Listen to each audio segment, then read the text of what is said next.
The door to the ranch house didn't even creak when Silas Mercer's man kicked it open. He walked straight through like he owned the place, because, as far as he was concerned, he already did. He grabbed the oldest boy by the collar, yanked him off the floor, and looked him dead in the eye while 6 younger children scrambled backward into the corner, too terrified to make a sound. "Tell your little nursemaid," he said, quiet and cold as a January grave, "that she has 48 hours to clear out every last one of you, or we burn it down with you inside." He dropped the boy, walked out, didn't look back. And Maris Holloway, who had come to this land to marry a stranger, who had no legal claim, no family name, no weapon, and no plan, stood at the edge of the yard and watched him go. She had a train ticket in her apron pocket. She didn't use it. If this is the kind of story that stops you cold, that makes you ask what you would have done, then you're exactly who I made this for. Subscribe to this channel so you never miss what comes next. Hit that like button, drop a comment telling me what city or country you're watching from. I want to see how far this story has traveled. Now let's go back to where it all began. The telegram had said, "Arrive Thursday. Room prepared. Children eager." It had not said anything about a coffin.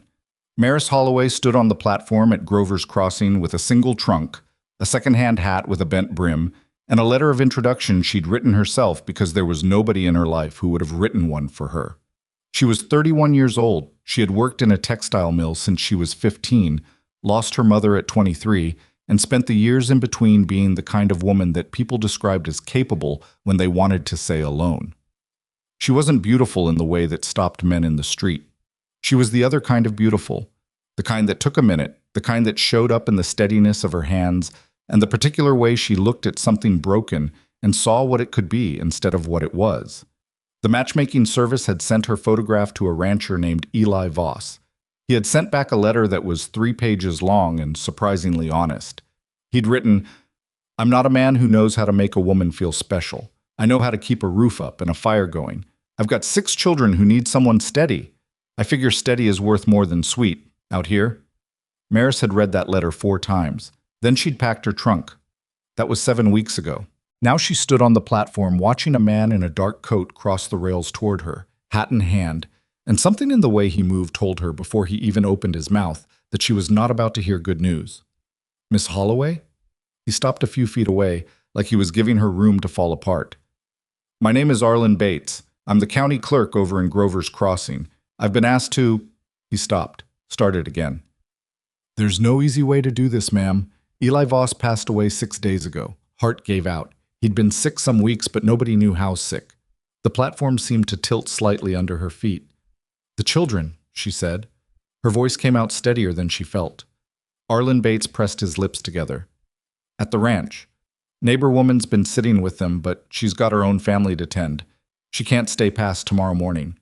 Maris looked down at the ticket stub in her gloved hand. She looked at her trunk. She thought about the mill, about the room she'd rented from a widow on Crane Street, about the smell of it, like damp wool and other people's loneliness. "How old are they?" she asked. "Oldest is 13, youngest just turned 4. She picked up her trunk. "Well," she said, "take me there." The wagon ride out to the Voss Ranch took 40 minutes, and Arlen Bates spent most of it telling her things she hadn't asked to know. That the land was good land, that Eli had been well liked, that people in town were sorry about the whole situation. He was the kind of man who filled silence with information because silence made him nervous. Maris sat with her hands folded and let him talk. She was thinking about the children. She was thinking about 6 human beings who had just lost the only parent they had left. Eli's wife, she'd learned from his letters, had died 2 years prior in a difficult childbirth that took the baby with her, and who were now sitting in a ranch house waiting for a stranger to arrive. A stranger who was supposed to be their stepmother.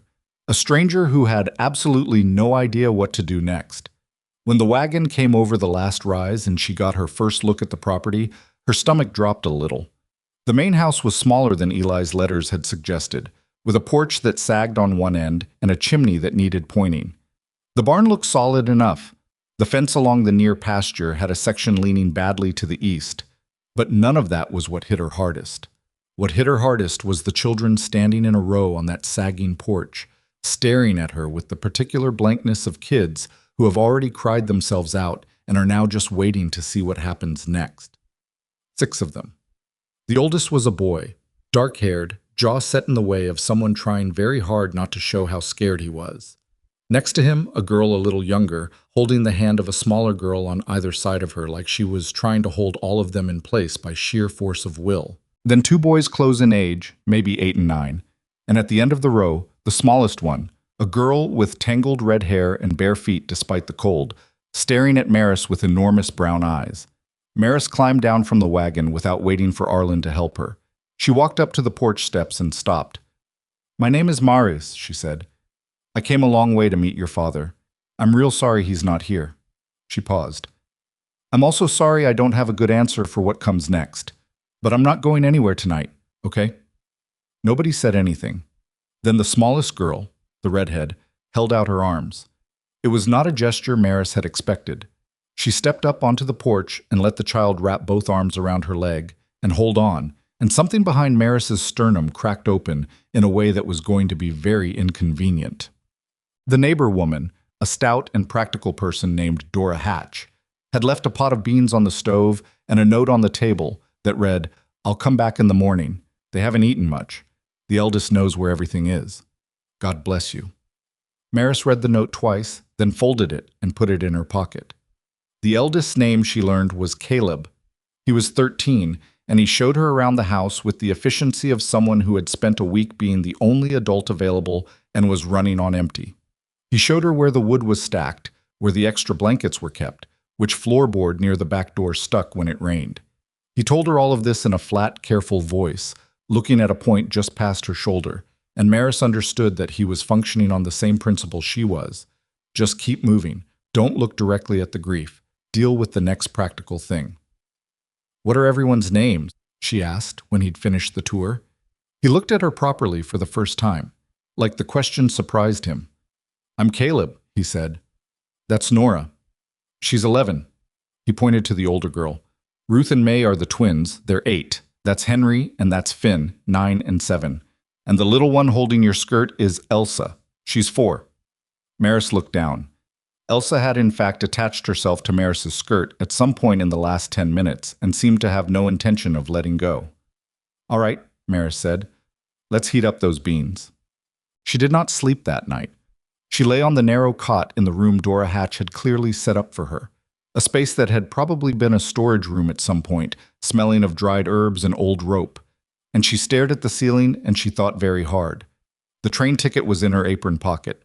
She'd transferred it there from her glove, and she was aware of its weight in a way that didn't make sense for something that weighed almost nothing. She could go home in the morning. There was no legal reason for her to stay. She hadn't married Eli Voss. She hadn't signed anything that bound her to this land or these children. She was a textile worker from Harmon Falls with $43 to her name and no particular prospects. But she could go back to Crane Street and the smell of damp wool, and at least that was familiar. She thought about Elsa's arms around her leg. She thought about Caleb's voice, flat and careful and fraying at the edges. She thought about Nora holding her sister's hands on that porch. If you leave, something in her said, they will be separated. They will be put in different places. Some of them will be all right eventually. Some of them won't. She didn't know how she knew that. She just knew it the way you know some things, down in the bone, not up in the head. Somewhere around 3 in the morning, she stopped arguing with herself. Dora Hatch arrived at 7 the next morning to find Maris already up, the fire going, the children eating porridge, and a list written on the back of the clerk's calling card detailing everything that needed to be done in the next week. Dora stood in the doorway for a long moment. "You're staying," she said. It wasn't a question. "I'm staying," Maris agreed. Dora looked at the children, then back at Maris. Something shifted in her expression. Something between relief and the particular kind of respect women in hard places have for other women who make hard choices. "You'll need to talk to Arlen Bates," Dora said, lowering her voice and coming fully into the kitchen. "About the property. Eli didn't have a will, or if he did, nobody's found it. She hesitated. "There are people already asking about the land," Maris. Didn't waste any time. Maris looked up from her list. "What kind of people?" Dora's mouth pressed flat. "Silas Mercer kind of people." The name didn't mean anything to Maris yet, but the way Dora said it, carefully, like the name itself was a splinter she didn't want to drive in deeper, told her everything she needed to know about what she was going to be dealing with. "I'll go see Bates this afternoon," Maris said. "Can you stay with the children?" "I can stay," Doris said, and then quietly, "You're a braver woman than most." Maris shook her head. "I'm just somebody who doesn't have anywhere better to be." That wasn't quite true, but it was close enough. Arlen Bates's office was a single room above the hardware store, reached by a staircase that announced every footstep. He was already at his desk when Maris came up, as if he'd been expecting her, which maybe he had. She sat down across from him and put her hands flat on her knees and said, "Tell me everything. Don't leave out the hard parts." He told her. The ranch had belonged to Eli outright. No mortgage, which was the only good news. But without a will and without a surviving spouse, the question of what happened to the property and the children was complicated. The children had an uncle, Eli's younger brother, name of Gideon Voss, who had left the territory 6 years ago under circumstances Arlen declined to specify. If Gideon couldn't be found or refused to be involved, the county would need to appoint a guardian, which would require Maris to petition and demonstrate means of support. And who is Silas Mercer? Maris interrupted. Arlen Bates's face did something complicated. "He's a land developer," he said. "He's been acquiring property all along the Eastern Ridge for the past 3 years. He's well-connected, has friends in the county government. Some people think the county judge is—" He stopped, cleared his throat. "I'm speaking out of turn." "No," Maris said. "Keep going." "Mercer has made 2 attempts already to purchase the Voss land. Eli turned him down both times. Eli was a stubborn man." He said the last part with something close to admiration. "Now Eli's gone, and those children don't have a legal adult standing up for them. And Mercer knows it. He'll move fast. That's how he operates." Maris sat very still. "How long do I have before he does something?" Arlen looked at her over his spectacles. "Something's already started. He filed a claim yesterday morning, says there's a boundary dispute. It's thin? I think it's thin, but with the right judge. What do I need to do to be appointed those children's guardian?" He blinked. "That's a formal legal process. It takes time, and you'd need to demonstrate." "I understand. What do I need to do to start it?" He was quiet for a moment. Then he reached into his desk drawer and took out a sheaf of papers. "Fill these out," he said. "Bring them back with 2 people who will speak to your character. I'll file them myself and make sure they go to the right clerk." He paused. "Judge Hollis handles guardianship. He's not Mercer's man. That's something." Maris took the papers. When she got back to the ranch, Caleb was fixing the porch step. He'd found a board somewhere and a hammer, and he was doing it badly, but he was doing it, and something about seeing a 13-year-old boy attempting to hold a crumbling home together with sheer stubbornness knocked the breath out of her for a moment. She stopped at the bottom of the steps. "You don't have to do that," she said. He didn't look up. "It needs doing." "I know, but you're not responsible for it." He hit the nail wrong, swore under his breath, and then shot a sideways look at her. "Sorry." "Don't be." She sat down on the step below him and looked out at the yard. "Caleb, I need to tell you some things, and I need you to hear them like someone older than 13, because I think you can." He set the hammer down. He looked at her with his father's eyes, she realized. She'd seen a photograph in the parlor, dark and direct, and not particularly willing to flinch. "Okay," he said. "There's a man named Silas Mercer who wants this land. He's already started making legal trouble. I'm going to fight that, and I think I can, but it's going to take some time and it's going to be unpleasant." She held his gaze. "I'm also applying to be your legal guardian, yours and your sisters and brothers. That's not something I've ever done before, and I don't know exactly how it'll go." She paused. "I'm not your father. I'm not your mother. I'm a stranger your father was going to marry. But I'm not leaving. That's the only thing I'm sure about right now." Caleb stared at her for a long time. "Why?" he said. It was the simplest question and the hardest. "Because somebody should," she said. "And I'm here." He picked up the hammer again. Hit the nail square this time. "Okay," he said. That night, after the children were in bed, Maris sat at the kitchen table with the list she'd made that morning and added to it.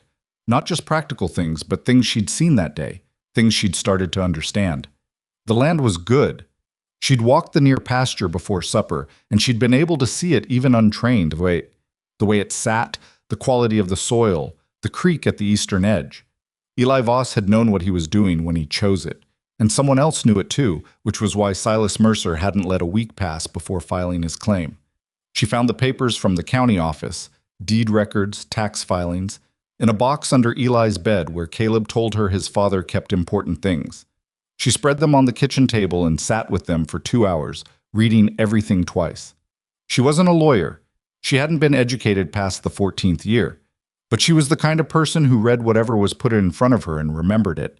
And by the end of those 2 hours, she knew 3 things.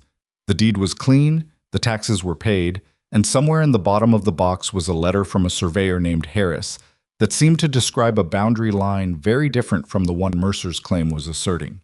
She didn't know if it mattered. She didn't know enough to know if it mattered. But she put it in the pocket of her apron, next to the train ticket. The knock came the next morning at 6:30. Not a polite knock, the kind that announces itself, that says, "I'm giving you the courtesy of warning before I come in anyway." Maris opened the door. 2 men. The one in front was wearing a coat that cost more than she'd made in a year at the mill. He had the kind of face that was handsome in a blunt, aggressive way, and he was holding his hat in front of him with both hands in a gesture that looked like courtesy but wasn't. "Miss Holloway," he said, "my name is Wade Cutter. I represent Mr. Silas Mercer. I wonder if we might have a brief conversation." Behind her, in the kitchen, she heard Caleb's chair push back. She didn't turn around. "About what?" she said. Wade Cutter smiled. "About the very reasonable offer Mr. Mercer would like to make to you and these children, given the unfortunate circumstances you all find yourselves in." "What kind of offer?" "A generous one." He reached into his coat and produced an envelope. Enough to relocate the children to proper care facilities in the city, and to compensate you for your trouble and your travel, and to— "No," Maris said. He blinked. "Ma'am, I heard what you said. The answer is no." A long pause. The other man, the one standing back, the quiet one, shifted his weight slightly, and Maris noted it without looking directly at him. Wade Cutter's smile didn't move, but something behind his eyes did. "Miss Holloway, you're a sensible woman. You have no legal standing here yet. You have no family, no resources, no—" "Mr. Cutter." Her voice was level, completely level. She'd worked for 14 years in a mill run by men who thought the word no was something women needed to be educated out of. She was past being rattled by tone. "This is the only conversation we'll be having. Don't come back." She closed the door. She stood there with her back against it and her heart hammering hard enough that she could feel it in her teeth, and she breathed slow and deliberate for a count of 10. Then she turned around. Caleb was standing in the kitchen doorway with a fireplace poker in his hand, and behind him, Nora was holding Elsa with both arms, and all of them were looking at Maris with something that was either terror or the beginning of trust. "It's fine," Maris said. "Go eat your breakfast." She reached into her apron pocket. She took out the train ticket. She walked to the fireplace and she put it in the fire, and she stood there until it was gone. The train ticket was gone, but that didn't mean Maris had stopped being afraid. Fear, she'd learned a long time ago, wasn't something you got rid of. It was something you carried while you did the next thing anyway. And there were a great many next things to do. The morning after Wade Cutter's visit, she woke before the children and stood in the cold kitchen trying to figure out where to start. The answer, when she thought about it plainly, was livestock. You couldn't fight a legal battle if the children were hungry, and you couldn't feed children if the animals weren't tended. And right now the 2 horses in the barn needed attention. She hadn't been able to give them yesterday, and the 3 remaining chickens. There had apparently been 6, but something had gotten into the coop sometime in the last week, needed their enclosure fixed before whatever had gotten in came back. Practical things first. Grief and legal terror second. She was in the barn pulling hay when Caleb appeared in the doorway, boots on the wrong feet, hair unbrushed, looking like someone had dragged him out of sleep by one ankle. "You don't have to do that," he said. He was echoing her own words back at her from yesterday, and she thought he probably didn't realize it. "I know," she said. "Hand me that bucket." He came in without arguing and handed her the bucket, and then stood there watching her for a moment. "My father always said the barn was the first thing every morning, before anything else." "Your father was right." Caleb was quiet for a minute, then, "He talked about you, after your letters started coming." Maris stopped what she was doing. He didn't say much, Caleb said quickly, like he was worried he'd overstepped. Just that you sounded practical. He said that like it was a good thing. It is a good thing, Maris said. She went back to work. What else did he say? That he thought you'd be okay out here. He said some women look at this land and see everything it isn't, and some women look at it and see everything it could be. A pause. He said your letter sounded like the second kind. Maris didn't answer right away. She finished with the horses, set the bucket down, and wiped her hands on her work apron. Your father sounds like he was a man worth marrying, she said. Caleb's jaw tightened in that way he had. Yeah, he said. He was.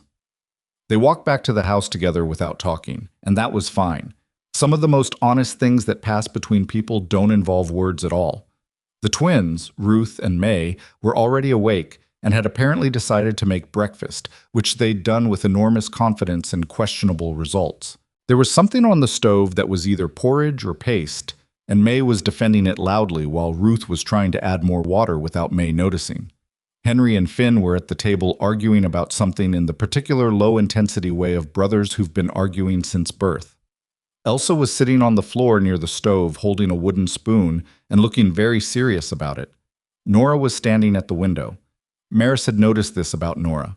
She stood at windows. She watched the yard, the lane, the edge of the property. She'd been doing it every time Maris turned around, and there was something in the way she did it that wasn't simply a child being idle. It was watchful. It was the posture of someone who had learned to keep an eye on what was coming. Nora, Maris said. The girl turned. 11 years old with her mother's coloring according to the photograph on the parlor shelf. Dark red hair, pale skin, a scattering of freckles that she apparently hated based on the single comment she'd made about them yesterday. She had a serious face, the kind that looked older than it should. There were men on the east fence this morning, Nora said. Before you got up, 2 of them. They didn't come close, but they stood there a while looking. The room got quieter. Maris kept her voice level. What time? Just before dawn. I couldn't sleep. She said it without apology or drama, just information. All right. Maris looked at the pot on the stove. Let's eat, and then I need you and Caleb to show me exactly where the east fence runs. May opened her mouth, presumably to continue the debate about the porridge, and then closed it again, reading something in Maris's face that told her this was not the moment. They ate.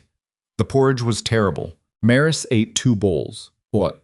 The east fence ran along a ridge that overlooked the creek, and when Maris stood at the highest point of it and looked east, she could see why Silas Mercer wanted this particular piece of land. The creek was year-round water, so Caleb told her it never dried out, not even in the worst droughts.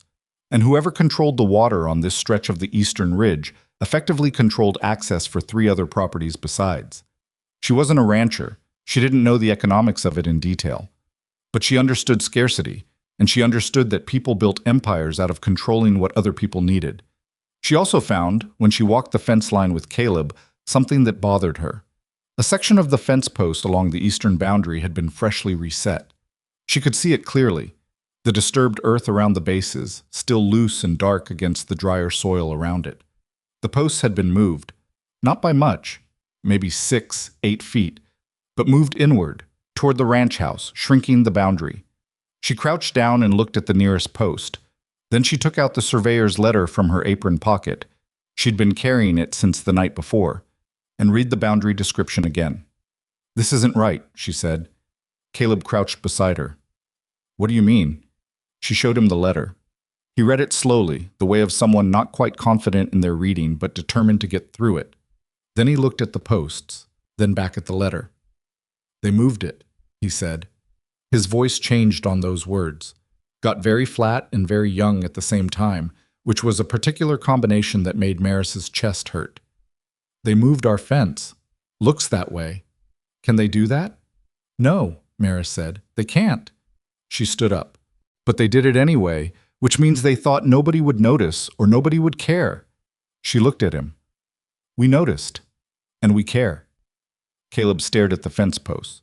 There was something happening in his face that was too complicated for 13, anger and fear, and something that looked almost like shame, like he felt he should have caught this himself, like he was responsible for everything that had gone wrong since his father died.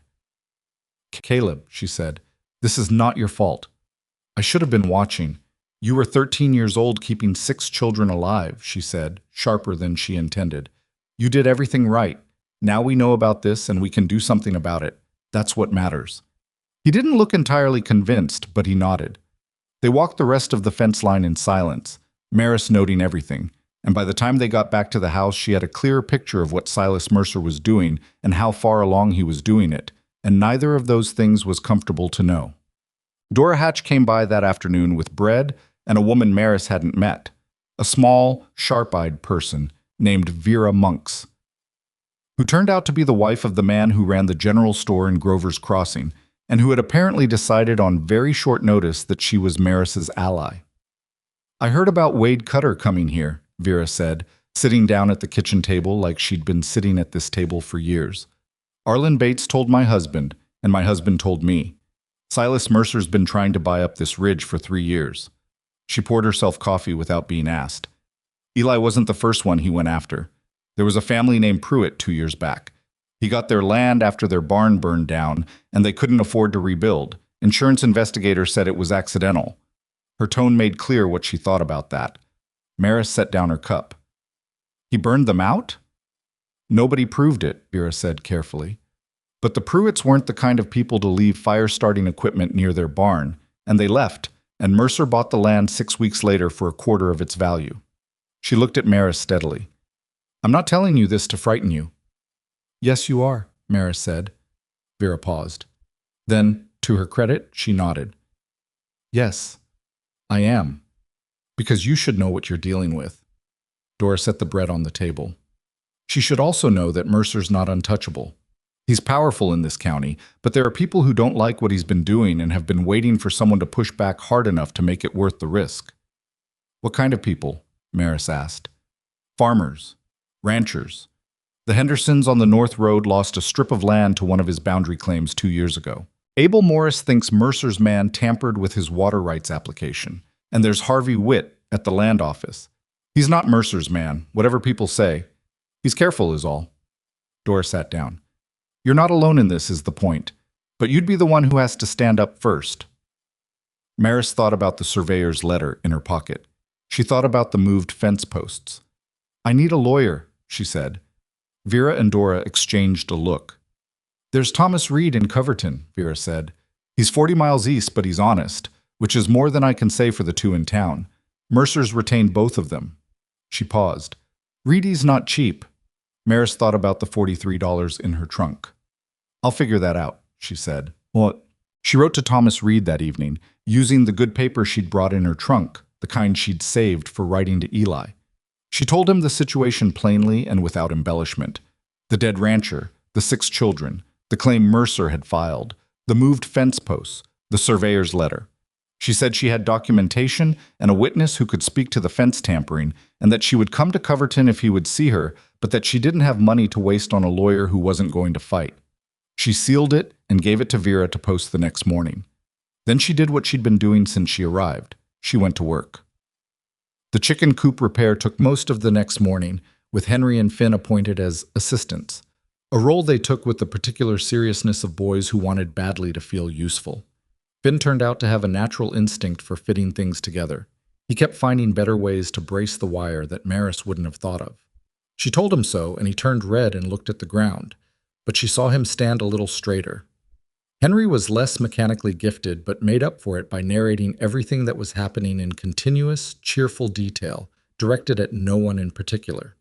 He reminded Maris of someone, and it took her until midday to realize it was her own brother, dead 8 years now, who had talked the same way, not because he needed anyone to respond, but because silence made him nervous.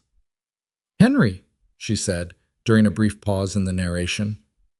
"Yeah? You're doing a good job." He beamed. The twins had taken it upon themselves to reorganize the root cellar, which Maris had asked them to inventory but hadn't actually suggested reorganizing. She found this out when May appeared at the co-op with a handwritten list of what was down there, organized by category, and with spelling that was creative but earnest. And Maris read it with great seriousness and told her it was extremely helpful, which it genuinely was. Ruth, she noticed, said less but watched more. Of all the children, Ruth was the hardest to read. She was quiet in a different way than Caleb, not the silence of someone holding grief in, but the silence of someone gathering information. She watched Maris with dark, careful eyes, and Maris had the sense that her verdict was still very much undecided. That was fine. Maris didn't need a child of 8 to decide she was trustworthy. She just needed to be trustworthy. Nora kept watching the fence lines. Thomas Reed wrote back faster than Maris had expected. 8 days, which given the 40 miles was nearly by return post. His letter was short and to the point, which she liked. He said he'd reviewed situations similar to hers and had some questions about the surveyor's documentation. He said his fee was $15 to take the case and additional billing against outcome, which meant if they lost, she owed him nothing beyond the retainer. He said she should come to his office and bring everything she had. She counted her money. $15 left her $28, which needed to cover feed and food and whatever the ranch required for at least the next several months. She counted it twice, as if it might change. It didn't. She went anyway. She arranged for Dora to stay with the children, and she took the wagon to Coverton, which was a hard 40 miles on a road that didn't deserve the name. And she arrived at Thomas Reed's office above the post office with mud on her boots, and the surveyor's letter, and the deed documents, and the tax records all organized in the oilskin folder she'd found in Eli's desk. Reed was a thin man in his 50s with a desk so covered in paper that his coffee cup appeared to be floating. He read everything she'd brought him without speaking. Then he read the surveyor's letter twice more. "Where exactly did you find this?" he asked. "Bottom of a box under Eli Voss's bed," she said. "He kept important papers there." "Do you know when it was written?" 4 years ago, according to the date, before Mercer made his first offer. Reed set the letter down and looked at her over the rim of his spectacles. "Miss Holloway, this document describes the boundary that is materially different from what Mercer's claim asserts. If this surveyor is still alive and willing to testify, it creates a significant problem for Mercer's case." "Is he alive?" "I'll find out." He picked up the letter again. "You said the fence posts were moved. I have a 13-year-old boy who saw them reset and will say so." "A 13-year-old? A credible 13-year-old, Maris said, "and I have a photograph. I borrowed a camera from the general store owner in Grover's Crossing. I photographed the posts and the disturbed ground around them the day after I found them." Reed blinked at her. "You photographed them?" "I figured evidence didn't keep." He was quiet for a moment. Then he said, "You've never done this before." "No." "But you thought to photograph the fence posts." "I thought about what someone would need if they were trying to prove something in court," Maris said, "and I took the photographs." He looked at her for a long moment, in the way of a man revising his initial assessment. Then he picked up the retainer agreement and slid it across the desk. $15, he said, "and I'll need you to keep doing exactly what you've been doing." Well, she drove back to the ranch in the dark and arrived after the children were in bed, and she sat at the kitchen table for a long time without lighting the lamp, just sitting in the dark thinking about $15 and moving fence posts and a man named Silas Mercer, who apparently believed that what he wanted was simply a matter of removing whatever was in his way. She must have fallen asleep at the table because she woke to Elsa standing next to her in the pre-dawn dark, one hand on Maris's arm, looking up at her with those brown eyes that seemed to take up a third of her face. "You were gone all day," Elsa said. "I was. I'm back now." "I didn't like it." Maris looked at her for a moment. 4 years old and bare feet again, despite the cold, hair loose and tangled, clutching the wooden spoon she appeared to carry everywhere like a talisman. "Come here," Maris said, and picked her up. And Elsa tucked herself against Maris's shoulder with the complete, unself-conscious trust of small children who have decided they are safe. And Maris sat there in the dark kitchen holding her and thought about everything she had just agreed to do, and was afraid, and stayed anyway. 2 weeks after she sent the fence post photographs to Thomas Reed, a man appeared at the ranch gate on a Tuesday afternoon who was not Wade Cutter and was not one of Mercer's silent observers. He was lean and trail-worn, somewhere in his mid-30s, with a face that looked like it had met wind and disappointment in roughly equal measure. He sat his horse at the gate and didn't come through it until Maris came out onto the porch and looked at him. "Maris Holloway?" he said. "Who's asking?" A pause. The horse shifted under him. He looked uncomfortable in a way that went deeper than the saddle. "My name is Gideon Voss," he said. "Eli was my brother." Everything on the porch went very still. Behind Maris, she heard Caleb's sharp intake of breath. She heard Nora come to the door. She didn't turn around. She looked at Gideon Voss, who was looking back at her with an expression she couldn't quite classify, somewhere between guilt and defiance, and something else she didn't have a word for yet. "You better come in," she said. He came through the gate. He dismounted, and when Nora and Caleb appeared behind Maris on the porch, something crossed his face fast and painful that he covered quickly with a neutral expression. But Maris had seen it. He hadn't been prepared to see them, which meant he'd been away long enough that he'd almost managed to forget they existed, and seeing them now was reminding him of everything that cost. "Caleb," Gideon said. His voice was rough. "You've grown." Caleb stared at him with a flatness that could have meant anything. "You left," he said. "I know. Papa wrote to you when Mama died." "I know." "You didn't come." Gideon Voss didn't answer that. There probably wasn't an answer that did anything useful, and he seemed to know it. He stood there and took the accusation without deflecting it, which was at least something. "I'm here now," he said. "6 years too late," Kate said, and walked back into the house. Maris watched him go, then looked at Gideon. "Don't take that personally," she said. "He says that kind of thing to me too, and I've only been here 3 weeks." Gideon looked at her with an expression she still couldn't quite read. "You're the woman Eli was going to marry." "I was. He died before I got here." "But you stayed." "Yes." "Why?" She'd been asked that question before, and she'd given different versions of the answer each time depending on who was asking. She looked at Gideon Voss, at the tiredness around his eyes, and the guilt he was carrying around like a second coat, and decided he'd earned a straight one. "Because the children needed someone, and I was there," she said. "Come inside. We have things to discuss, and one of them is a man named Silas Mercer who is trying to take this land, and you need to know everything before you say or do anything, because right now you might actually be useful." Gideon Voss blinked. Then he followed her inside. She told him everything. She did it at the kitchen table with Caleb and Nora present, because they were old enough, and because she'd decided early on that she wasn't going to manage these children by keeping things from them. They already knew more about hard things than most adults she'd met. Gideon listened without interrupting, which she respected. He asked 2 questions: what the surveyor's letter said exactly, and whether Reed had found the surveyor yet. Maris showed him the copy she'd made and told him Reed's man was still looking. "Mercer filed the claim using a survey from his own man," Gideon said. "That's how he operates." He looked at the table. "He tried the same thing with a family named Pruitt about 2 years back." "The Pruitts," Maris said. "Their barn burned." Gideon looked up. "You know about that." "Vera Monks told me." He was quiet a moment. "I knew the Pruitts before I left." He said the last 3 words with a particular weight, and Maris didn't push it. There was a story there about why Gideon Voss had been gone 6 years and not come back, and it was either going to matter or it wasn't, but this wasn't the moment to dig for it. "Can you legally act on behalf of the estate?" she asked. "As next of kin, probably. I'd need to talk to Reed." "Good. I'll write him tonight. We need every name on the right documents." Gideon looked at her steadily.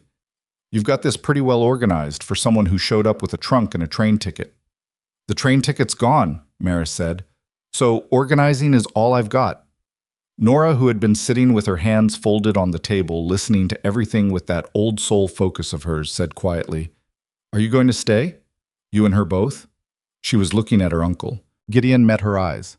"I'm not going anywhere," he said. "Not this time."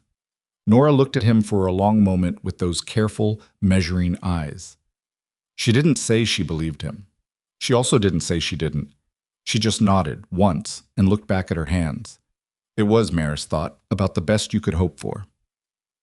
2 days after Gideon arrived, someone cut the water line that ran from the creek to the barn. It wasn't vandalism. It was too deliberate for vandalism. The cut was clean, made with a proper blade, and the section of pipe that had been removed was gone entirely, which meant someone had planned to take it and done exactly that. Without that line, watering the horses meant hauling buckets from the creek, which was not impossible but was exhausting and time-consuming in a way that was designed to wear them down. Maris found it when she went to the barn at 5:30 in the morning. She stood looking at the cut end of the pipe for a moment, then went back to the house. Gideon was already up.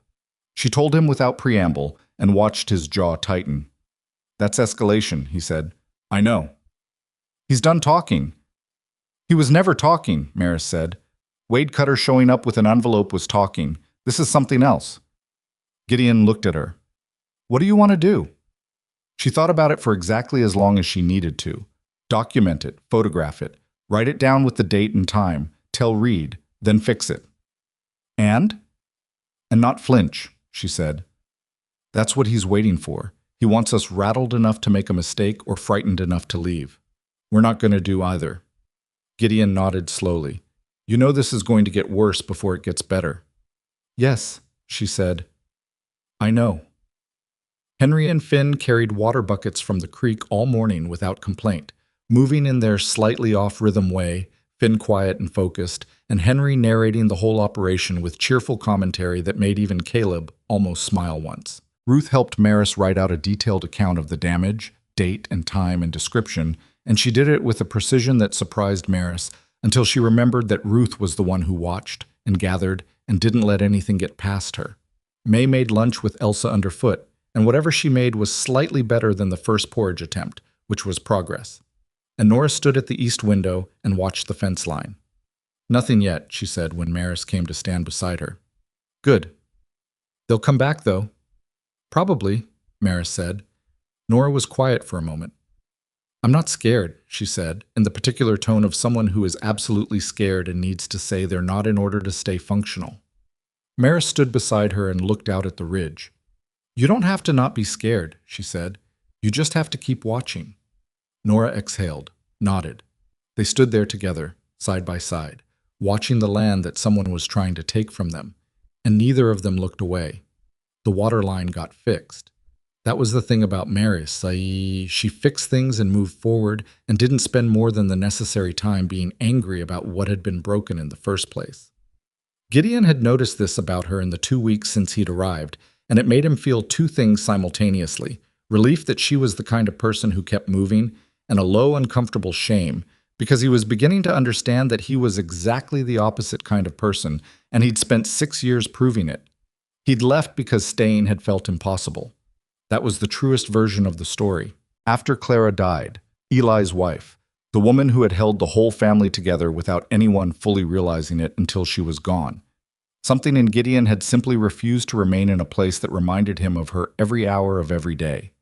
He and Clara had been close in the way of people who recognize each other. And when she died, he'd told himself that leaving was the right thing, that Eli was better off without a grief-wrecked younger brother underfoot, that the children would be fine, that he'd come back when he had himself sorted out. He'd never gotten himself sorted out. And 6 years had passed while he wasn't doing it. Now he was here, sleeping in the small room off the back of the barn that Eli had apparently used for overflow storage. And every morning he woke up and looked at the light coming through the gap in the wallboards and thought about all the mornings he hadn't been here. And then he got up and went to work because there was nothing else useful he could do with that feeling. What he hadn't expected was Maris. He'd expected, if he was honest, someone more frightened. Someone who'd come out here hoping for a settled life and found instead a dead fiancé and 6 bereaved children and a land dispute, and was holding on by the skin of her fingers, waiting for someone with a legitimate claim to show up and take over. He'd expected to walk in and take responsibility and have her step back with visible relief. Instead, she'd sat him down at the kitchen table and told him what she needed from him in the specific, practical terms of someone who had already figured out the plan and was adding him to it. He was not used to being added to someone's plan. It was a stranger feeling than he'd anticipated. 3 days after the water line, she asked him at supper what he'd been doing the past 6 years. Not accusatory, just direct, in the way she was direct about everything. The children were still at the table. They ate together every meal, all of them, which Gideon had initially found chaotic and was starting to find necessary. And Finn was pushing carrots to the edge of his plate in the time-honored tradition of boys who hope the food will vanish if ignored. And Henry was talking about a hawk he'd seen that afternoon, and nobody looked at Gideon when Maris asked it except Caleb, who looked at him steadily and then back at his plate. "Montana first," Gideon said, "worked a cattle operation up there for 2 years. Then came back south, did some freighting, ended up in Laramie for a while doing not much in particular." He said the last part without embellishment. "When I heard about Eli, I was in Laramie." How did you hear? Maris asked. Letter from Arlen Bates. He tracked me down through the freight company I used to work for. He looked at his hands. It took a while to find me. But you came when you heard. Took me 2 weeks to get here. You came, she said again, like that was the part that mattered. He looked at her. He couldn't quite tell if she was being generous or precise. With Maris, he was starting to understand that those two things were often the same. I should have come sooner, he said. When Clara died, I should have come. The table was quiet. Even Henry had stopped talking. Yes, Caleb said. Just the one word, flat and final. Gideon took it. He'd earned it. Maris reached over and put more carrots on Finn's plate. Eat them, she told him. He made a face that was a masterwork of grievance and ate them. The fire happened on a Thursday, just before dawn. It was the small outbuilding east of the barn, a tool shed mostly, holding the spare harness and some of the fence repair equipment. Nora saw the glow from her window first and was shouting down the stairs before the smoke smell reached the house. And by the time Maris got outside with Gideon right behind her, the shed was burning hard. They couldn't save the building. They saved what they could of what was inside. Gideon went in twice while Maris held the door against the heat, and Caleb kept the younger children back at the house, and he got the spare harness and some of the tools before the roof went, and that was it. They stood in the yard and watched it burn down to itself, and Maris didn't say anything for a long time. When it was done, and the sky was going gray-pink at the edge, she walked around the ruin twice. Then she crouched near the base of the east wall and looked at something without touching it. Gideon, she said. He came over and crouched beside her. The wood at the base of the wall had burned in a way that wasn't entirely consistent with accidental fire. She wasn't an expert. He wasn't either. But they both looked at it for a long moment, and neither of them said the word accident. I need to get Reed here, she said. Today. That's 40 miles. I know how far it is. She stood up, ash on her hands, her nightdress scorched at the hem. She looked at him with eyes that were furious and exhausted and very, very awake. Can you ride fast? Yes. Then go. He went. She spent the morning keeping 6 children calm, which was harder than fighting a fire because there was nothing to do except manage the fear that had settled into the house like cold air under a door. Elsa cried for 2 hours with the specific intensity of a 4-year-old who understands that something bad has happened, but not exactly what. And Maris held her until she wore herself out and fell asleep. The twins were clingy in different ways. May kept appearing at Maris's elbow, needing to show her things, small things, a button, a drawing, just needing proximity, while Ruth went very quiet and helped with everything she was asked without speaking. Henry asked 11 questions about the fire in rapid succession and then went to help Caleb clear the debris, and Maris let them because work was better than sitting still with it. Nora came and stood beside her at the kitchen window while the morning got fully bright. They're trying to scare us into leaving, Nora said. Yes. Is it working? Maris looked at her, 11 years old with ash in her red hair and that old watchful face. No, she said. Is it working on you? Nora thought about it with the seriousness she gave to most things. I'm scared, she said, but I'm not leaving. Good, Maris said. Then we're in agreement. Thomas Reed arrived late that afternoon, having met Gideon on the road, and turned his horse around without stopping. He was a man who understood that some situations didn't improve with waiting, which was one of the reasons Maris trusted him. He looked at the burn site. He looked at the base of the east wall, the same place Maris had crouched in the early morning. He took out a notebook and wrote in it for several minutes without speaking. Then he said, I found the surveyor. Maris looked up from the debris she'd been sorting. Harris? Emmett Harris. He retired 3 years ago to his daughter's property in Oakfield County. He's 71, his eyes aren't good, but he remembers the Voss survey precisely. Reed closed his notebook. He also remembers that Silas Mercer sent a man to see him approximately 8 months after the survey was completed, offering to purchase his original field notes. Purchase. That's the word Harris used. He declined. The man came back twice more and became, according to Harris, increasingly less polite. Reed looked at her. Harris kept the notes. He will testify. Maris stood very still for a moment. That's Mercer trying to bury the original survey. That's exactly what that is. And Harris understands what he's agreeing to testify about. He paused. He's not a young man. He's not in perfect health. But he's angry. And angry old men are excellent witnesses. For the first time in several days, something in Maris's chest loosened slightly. Not enough, but some. What about the boundary claim? Gideon asked. He'd been listening from the edge of the cleared ground. Mercer filed using a survey conducted by a man named Farrow. Arthur Farrow. Reed said the name with deliberate care. I've been looking at Arthur Farrow's professional history. He's conducted 7 surveys in this county in the past 4 years. Of those 7, 5 have resulted in boundary disputes favorable to Silas Mercer or his associated companies. He let that sit for a moment. That's a pattern. Can you prove the pattern? I can show it. Whether a judge looks at it as a pattern or as coincidence is another matter. He looked at both of them. I want to be clear about what we're walking into. Mercer has money and connections and 2 lawyers who know the county court system better than I do. What we have is a clean deed, a credible original survey, a witness who can speak to Mercer's attempt to suppress documentation, photographs of tampered fence posts, and the burn site here. He nodded at the ruins. And one other thing. What? Maris asked. Abel Morris has agreed to submit a statement about his water rights application and the interference he experienced. And a family named Calloway on the South Ridge says their fence was moved 2 years ago, and they can describe how it was done. They were afraid to speak up alone. He looked at her. They're not alone now. Maris thought about Vera Monk saying there are people who have been waiting for someone to push back hard enough to make it worth the risk. She'd been the one who had to stand up first. She hadn't known that was what she was doing when she closed the door on Wade Cutter. She'd just been not leaving. But apparently not leaving, done persistently enough, looked like standing up from the outside. When is the hearing? She asked. 3 weeks. Judge Hollis has the case. Reed paused. Miss Holloway, I need to tell you that Mercer will have heard by now about Morris and the Calloways.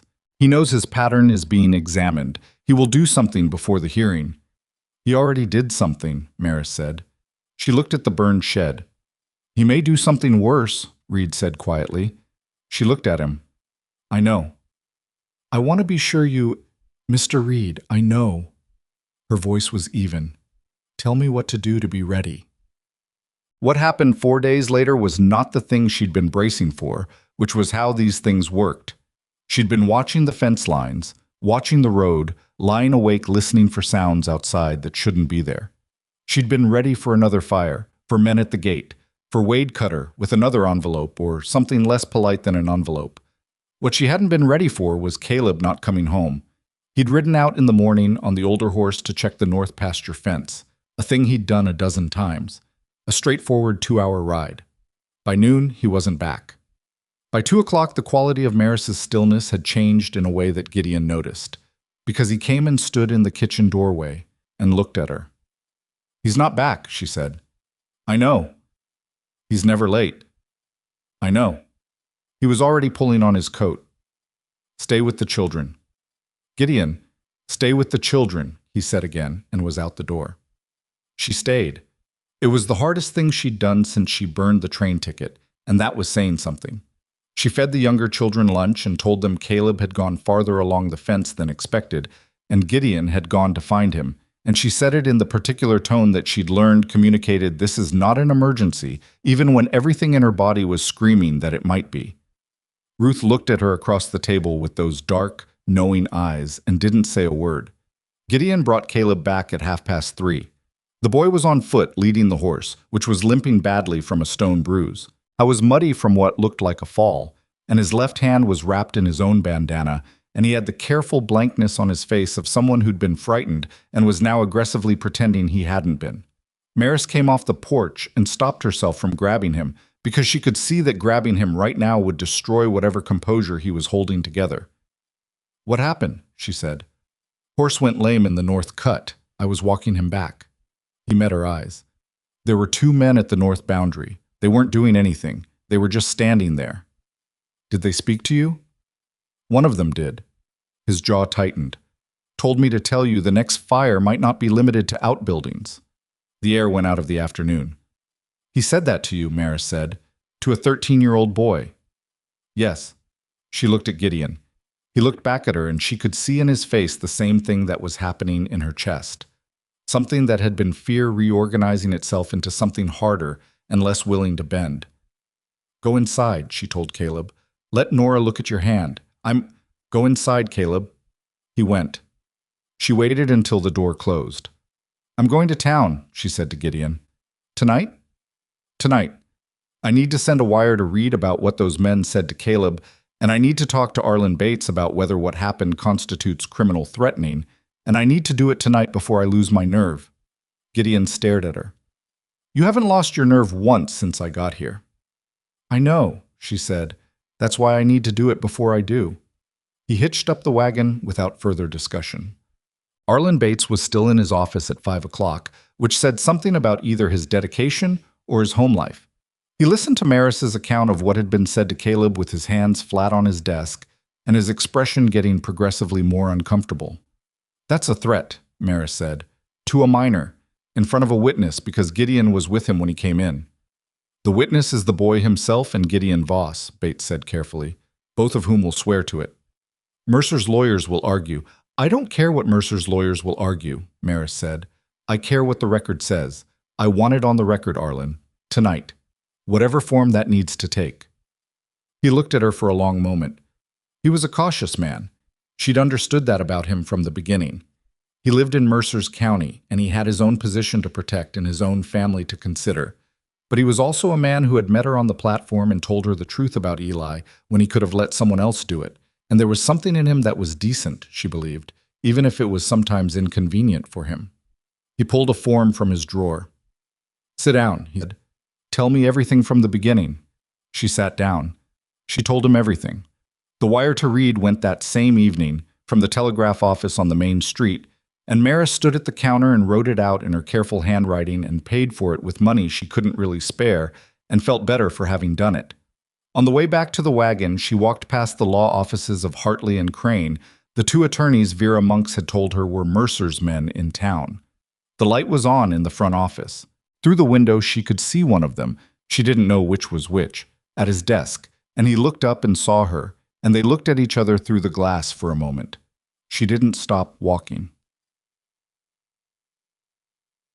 She told the children that evening, the older three, after the younger ones were in bed, that men working for Silas Mercer had threatened Caleb, that she'd reported it, and that the situation was serious, but that she was not frightened and she was not leaving, and neither were they. Caleb sat with his wrapped hand in his lap and said nothing. Nora said, "What do we do?" "We stay visible," Maris said. "We don't hide. We don't pull back from the fence lines or stop working the north pasture. If we stop going near the boundary they claimed, it looks like we've conceded it. We haven't conceded anything." "That's how you respond to people threatening to burn the house down?" Caleb said. His voice had an edge she hadn't heard before. Not anger at her exactly, but the first signs of a boy cracking under weight he'd been carrying too long. "Stay visible?" "Yes," she said. "That's—" He stopped. "Caleb, I know how it feels. I know it feels like the wrong answer, but the only thing that protects us legally right now is demonstrating that we are here and we are not going anywhere and we are on record about everything they've done." She leaned forward. "If we hide, we look scared. If we look scared, we look like people who might leave. And if there's any chance we'll leave, Mercer has no reason to wait for the court hearing." A silence. "But if we stay visible," Nora said slowly, working it out, "he has to decide whether to do something where people can see it." "And before a judge hearing," Maris said. "Yes." Caleb looked at the table. His jaw was still tight. The edge in his voice didn't entirely go away, but it softened. "I don't like it," he said. "I don't either," Maris said. "But I think it's right." Gideon, who had been sitting at the end of the table saying nothing, said, "She's right." He said it simply, without decoration. Caleb glanced at him, a brief, complicated look, and then nodded once and said nothing more. The next morning, Harvey Witt came to the ranch. He was the man Dora had mentioned, the one at the land office, who was careful but not Mercer's. He was a heavy-set man in his 60s with a meticulous mustache and the eyes of someone who had spent decades looking at documents and had formed very strong opinions about when they were wrong. He came without announcement, tied his horse at the gate, and walked up to the porch where Maris was working with May on the girls' reading lesson. May was sharp but impatient, tending to guess at words rather than work them out, which was a habit Maris was trying to redirect with mixed success. "Miss Holloway," he said, "my name is Harvey Witt. I work at the county land office." Maris set down the reader. "I know who you are." He seemed unsurprised. "I imagine you do. May I speak with you privately?" May looked up from her book with the intense curiosity of an 8-year-old who understood the word privately to mean something interesting was happening. Maris sent her inside and looked at Witt. "Say what you came to say," she said. He reached into his coat and produced a folded document. "This is a copy of the original plat survey for this property and the two adjacent to it, filed in 1887. It's part of the county record." He held it out. "I've had it pulled for examination, and I'm returning it to the file tomorrow. If someone were to look at it today and compare it to the survey filed by Arthur Farrow on behalf of Mercer's company, they might find certain discrepancies worth noting." Maris looked at the document in his hand. Then she looked at him. "Why are you doing this?" she said. Harvey Witt was quiet for a moment. "I've been at the land office for 19 years, he said. "In that time, I've watched 3 families lose property to boundary claims that I am personally satisfied were fraudulent. I couldn't prove it then. I was one man, and the paperwork was, on its surface, in order." He paused. "The paperwork is less in order this time, and there are more people paying attention." He held the document out a little further. "Your lawyer should see this before the hearing." Maris took it. "Thank you," she said. He nodded, put his hat back on, walked back to his horse, rode away without looking back, like a man who has done the thing he came to do and doesn't need acknowledgement for it. Maris stood on the porch with the document in her hands and thought about what Dora had said weeks ago. There are people who don't like what he's been doing and have been waiting for someone to push back hard enough to make it worth the risk. She'd been the one who had to push first.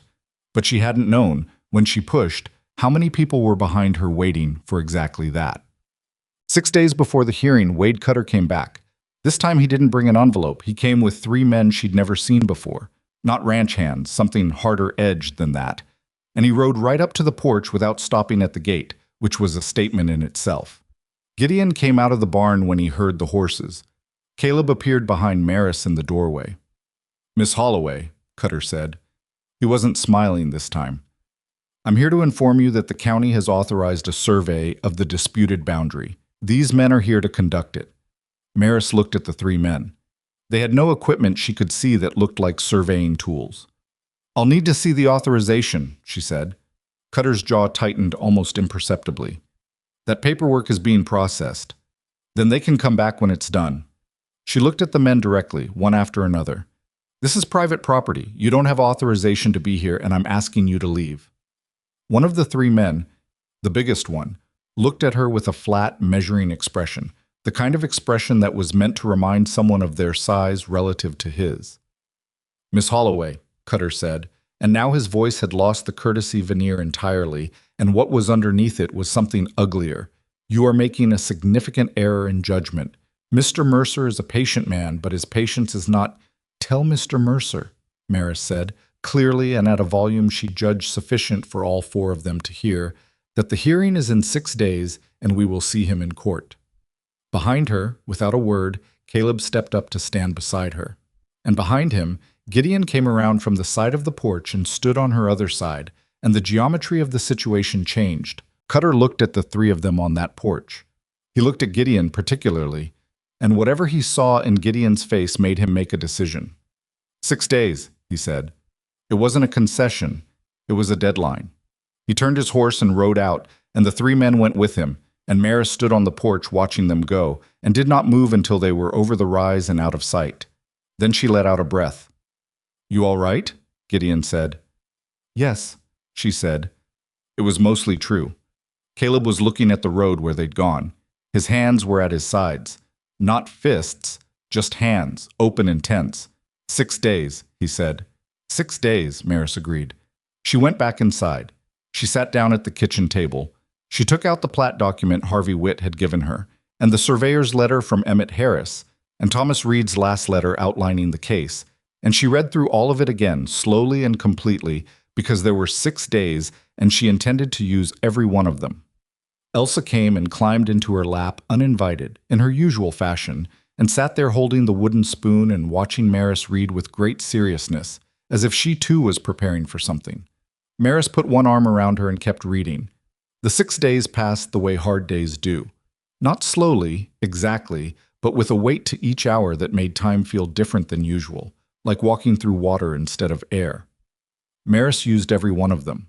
She rode to Coverton twice more to meet with Thomas Reed, going over the documents until she could have recited the boundary descriptions in her sleep, until she understood the legal argument not just as a series of facts but as a shape, where it was strong, where it was thin, where Mercer's lawyers would push, and what Reed intended to say when they did. She was not a lawyer, and Reed didn't pretend she needed to be. But he told her early on that he wanted her to understand the case completely, because there was always a chance something unexpected came up in a hearing, and a client who understood the case was more useful than one who sat in the gallery and waited to be told what had happened. She also, in those 6 days, did something she hadn't told Reed about yet. She wrote to the Pruitt family. It had taken her a week of asking careful questions around Grover's Crossing to find out where they'd gone after losing their land to Mercer 2 years prior. The answer, when she finally got it from a woman at the post office who'd been their neighbor, was a town called Harwick, 130 miles north. Maris had written a letter explaining who she was and what was happening, and asking if they would be willing to put their account of what they'd experienced in writing to be submitted as a supporting statement to the court. She didn't know if they'd respond in time. She didn't know if they'd respond at all. Some people who'd been burned wanted nothing more to do with fire. But she sent the letter. On the 5th day, the night before the hearing, she sat at the kitchen table after the children were in bed, and she looked at everything spread out before her. The documents, the photographs, the letters, Reed's notes, Harvey Witt's copy of the original plat. And she let herself feel how frightened she was. Not in a useful, sharpening way. Just the plain fear of someone who has gone very far out onto a branch and can feel it bending. She'd left Harmon Falls with $43 and a letter of introduction she'd written herself. She'd come to marry a man she'd never met. She'd stayed for 6 children who had no claim on her beyond the fact that they existed and needed someone. She'd spent the last several weeks making enemies of powerful people in a county she had no roots in, relying on a lawyer she'd found through the county clerk, and a land office man who'd ridden out unannounced, and a retired surveyor with bad eyes who was angry enough to testify. If this went wrong tomorrow, she didn't know what happened to the children. That was the thing she kept coming back to.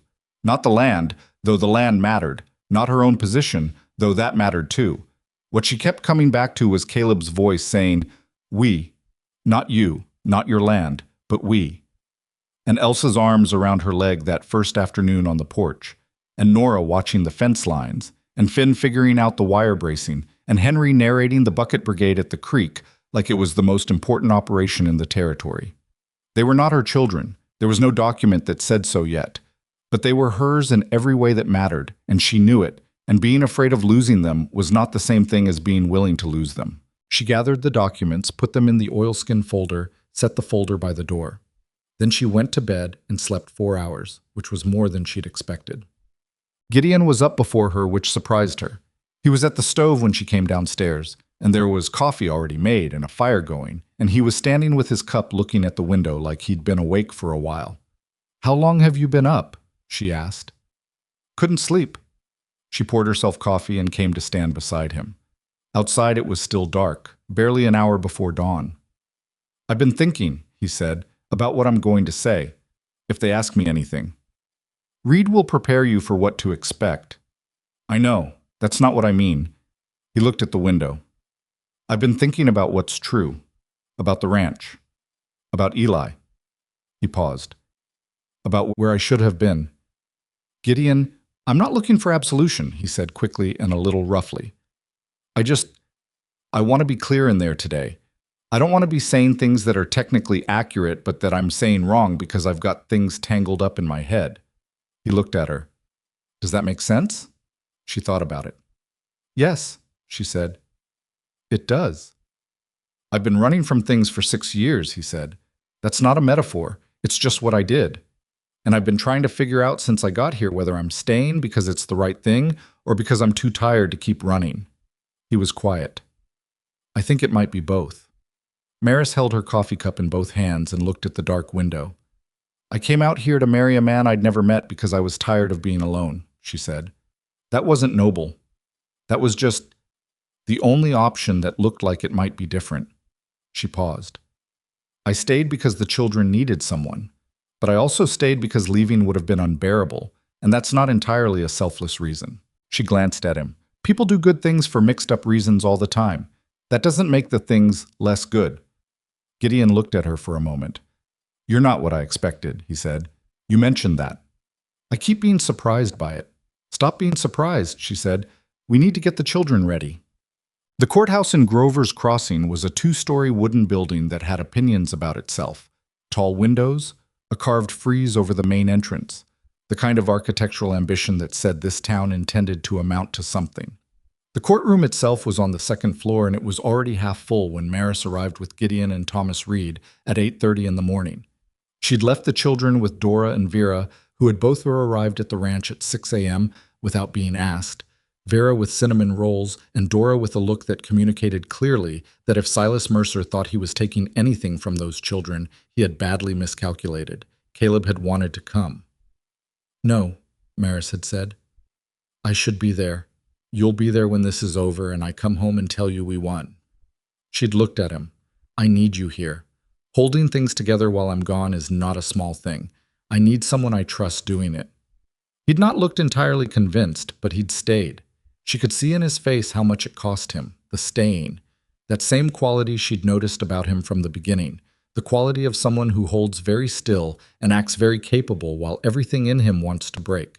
She understood that quality. She had it herself. Inside the courtroom, she recognized faces from town. Abel Morris in the 3rd row, Harvey Witt near the back, the Calloway husband and wife she'd only met once, but who'd submitted their statement through Reed. Arlen Bates was at a small desk near the judge's bench with his ledger, serving in whatever official capacity the county clerk served in these proceedings. He gave Maris a small, serious nod when she came in. Silas Mercer was already there. She'd never seen him in person. She'd built a picture of him in her head from everything she'd heard, and the man sitting at the table across the aisle was both what she'd expected and somehow less dramatic. A heavy-set man in his 50s in a very good coat, with the kind of face that had been handsome 20 years ago and now just looked like money and certainty. He didn't look at her when she came in. He was talking to one of his lawyers in a low, unhurried voice, and there was something in his posture that said he considered this hearing a formality. Wade Cutter was behind him, against the wall, watching the room with his flat professional attention. He looked at Maris. She looked back at him until he looked away. Thomas Reed put his hand briefly on her arm. Ready? He said. Yes, she said. Judge Hollis was a lean man in his late 60s with deep-set eyes and the economy of movement of someone who'd been doing this a long time and had stopped wasting effort. He came in, called the room to order, and within minutes made clear that he ran a tight proceeding and had no interest in theatrical flourishes from either side. Mercer's lead attorney was a man named Collier. Smooth, precise, with the practiced confidence of someone who'd won in this room before. He laid out Mercer's position efficiently. A disputed boundary. A survey conducted by a professional surveyor. A good-faith offer to resolve the matter fairly that had been refused. He described the Voss property's legal situation. No will, no formal guardian, a woman with no legal standing attempting to act in place of proper authority. He said the word irregular 3 times. He was good at his job. Then Reed stood up. He was not as polished as Collier. He didn't have Collier's smoothness. What he had was more like a carpenter with very good tools, methodical, exact, no wasted motion. He introduced the original deed. He introduced the 1887 plat survey from Harvey Witt's records.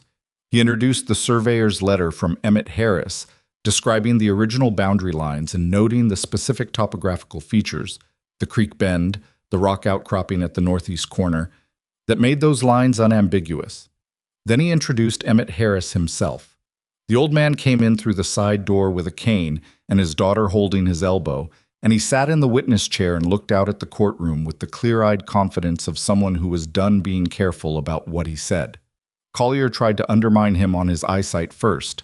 Harris acknowledged that his eyes were not good, and then said, with a precision that stopped the room, that the survey he conducted on the Voss property in 1887 was based on measurements he had taken himself and recorded in field notes that he still possessed, and that he could describe every measurement from memory because he'd done the survey 3 times to be sure, as was his practice with any property adjacent to a water source. 3 times, Reed said. 3 times, Harris said. I am a careful man, Mr. Reed. I was more so then. He described the boundary in detail, bearings and distances and landmarks, the creek bend and the rock outcropping and the distance from the nearest section corner. He described it the same way in re-examination that he'd described it in direct, and Collier's cross-examination didn't touch the substance of it. Then Reed asked Harris about the visits from Mercer's man, 8 months after the original survey. Collier objected. Judge Hollis overruled him. Harris described the visits, 3 of them, the first polite, the second persistent, the third something he used the word threatening to characterize, and the offer to purchase his original field notes. He described why he'd refused. He said that a surveyor's field notes were his professional record and the integrity of his work, and that selling them to someone who wanted to make them disappear was not something he'd been willing to do then and was not something he was willing to do now. The courtroom was very quiet when he finished. Abel Morris testified about the water rights application and the interference he'd experienced, forms that had been filed on his behalf without his knowledge, delays that had appeared from nowhere, a county official whose name Morris gave clearly and who was not in the room and whose absence Morris noticed and tucked away. The Callaways described their fence. Robert Callaway was a quiet man who spoke carefully and without exaggeration, and his wife Jane sat behind him and nodded at every word. And when Collier cross-examined Robert and tried to suggest his recollection was faulty, Jane Callaway said from the gallery, in a voice that carried clearly, "He's not wrong. I was there." Judge Hollis looked at her over his spectacles. "Ma'am." "I apologize, Your Honor," she said, and did not look remotely apologetic. Maris, sitting beside Reed, felt something loosen in her chest that she hadn't known was clenched. Harvey Witt testified about the plat records with the precision of a man who had spent 19 years keeping meticulous documentation specifically for a moment like this. He walked the court through the difference between the 1887 survey and Arthur Farrow's survey with the calm, methodical manner of someone explaining something obvious to someone who'd been pretending not to understand it. He used the word inconsistent the way other people use the word wrong. Collier pushed hard on Witt. He questioned his authority to produce county records for proceedings, his neutrality, the chain of custody of the documents. Witt answered every question with the patience of a man who had 19 years of careful record-keeping behind him and knew it. Then Reed introduced the photographs of the fence post, the disturbed earth, the repositioned markers, the gap between where they stood and where the original post holes remained visible in the ground, went into evidence with a statement from Maris describing when and how she'd taken them, and a statement from Gideon corroborating the date. Collier objected to the photographs 3 times. All 3 objections were overruled. Then Collier called Arthur Farrow. Farrow was a compact man in his 40s who walked to the witness stand with the slightly over-precise movement of someone who was more nervous than they wanted to appear. He testified about the survey he'd conducted on behalf of Mercer's company, the measurements, the methods, the conclusions. He was technically fluent. He answered Collier's questions without hesitation. Then Reed stood up with a single piece of paper in his hand. "Mr. Farrow," he said, "how many boundary surveys have you conducted in this county in the past 4 years?"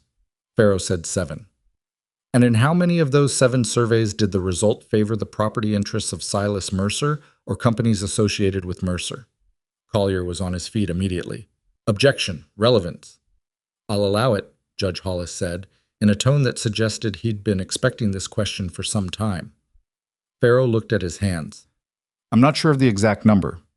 "I have the records here," Reed said, holding up the paper. "Would it help if I read them to you?" A pause that lasted just long enough to mean something. 5, Farrow said. 5 of 7. "Yes." "Mr. Farrow, are you aware of any professional association, contractual arrangement, or financial relationship between yourself and Silas Mercer or his companies beyond the individual survey contracts?" Another pause. Longer this time. There may have been some consulting arrangements," Farrow said. "Consulting arrangements. Yes. And were those consulting arrangements in place at the time you conducted the survey in question in this case?" Farrow's jaw worked. "I don't recall the exact timing. I have documentation of a payment from Mercer Land Holdings to an account in your name," Reed said. dated 3 weeks before the survey in question was filed. Would that help your recollection? The courtroom was very still. Collier was on his feet again with 3 objections running together, and Mercer, for the first time since the proceedings started, moved. A small shift in his chair, a hand that went flat on the table in front of him. Maris watched him. She watched his face. He looked for just a moment like a man who has been very certain of an outcome and has just discovered his certainty was misplaced. Then he composed himself again, and the look was gone, and he was back to looking like money and certainty. But she had seen it. It was a second, and it was enough. Reed made his closing argument in 20 minutes. He didn't use drama. He used arithmetic. This deed, this survey, these measurements, these records, this pattern. He laid it out in order, piece by piece, and when he was done, there wasn't a gap in it that you could put a finger through. He also said, clearly and without raising his voice, Miss Maris Holloway came to this county as a stranger. She had no legal obligation to these children, no claim on this land, and every reason in the world to leave when she found the situation she found. She stayed. She documented everything that was done to drive her away. She sought legal counsel, engaged this community's honest citizens, and brought this case to this court. He paused. The question before you, Your Honor, is not simply about a boundary dispute.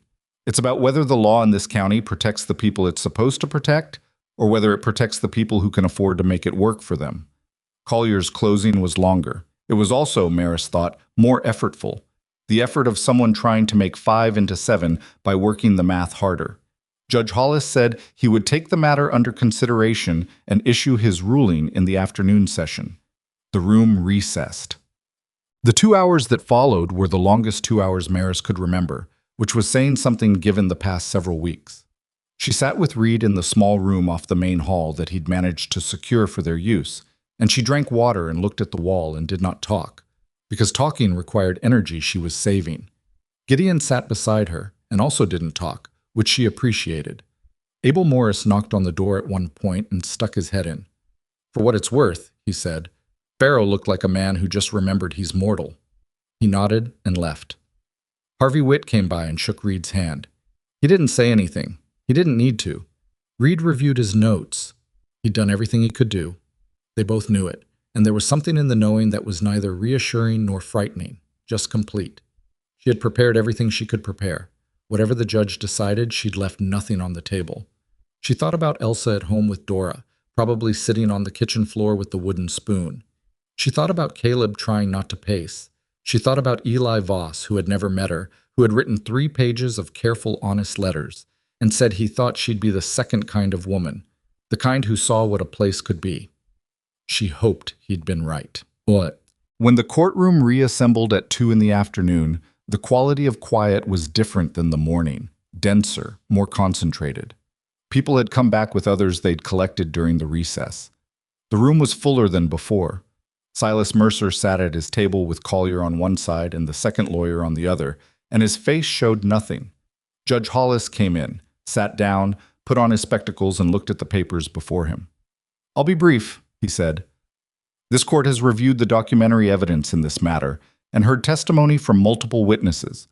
The original 1887 survey, corroborated by field notes still in the possession of the surveying professional who conducted it, establishes the boundary of the Voss property with specificity. The survey submitted by the claimant is inconsistent with those records in ways that cannot be attributed to measurement variation or methodological difference. The boundary markers, as documented photographically and by witness testimony, were moved. He paused. The claim filed by Mercer Land Holdings against the eastern boundary of the Voss property is dismissed. A sound moved through the room. Not quite a sound, more like a shift in pressure. Furthermore, Hollis said, without inflection, given the testimony regarding the pattern of surveys conducted by Arthur Farrow and the financial relationship between Farrow and the claimant's interests, this court is referring the matter to the State Land Commissioner's office for investigation. Mr. Farrow is advised to retain counsel. He looked over his spectacles at Farrow, who had gone the color of old chalk. This court also notes the testimony of Abel Morris and Robert and Jane Calloway, and will include their accounts in the referral package. He set down the papers.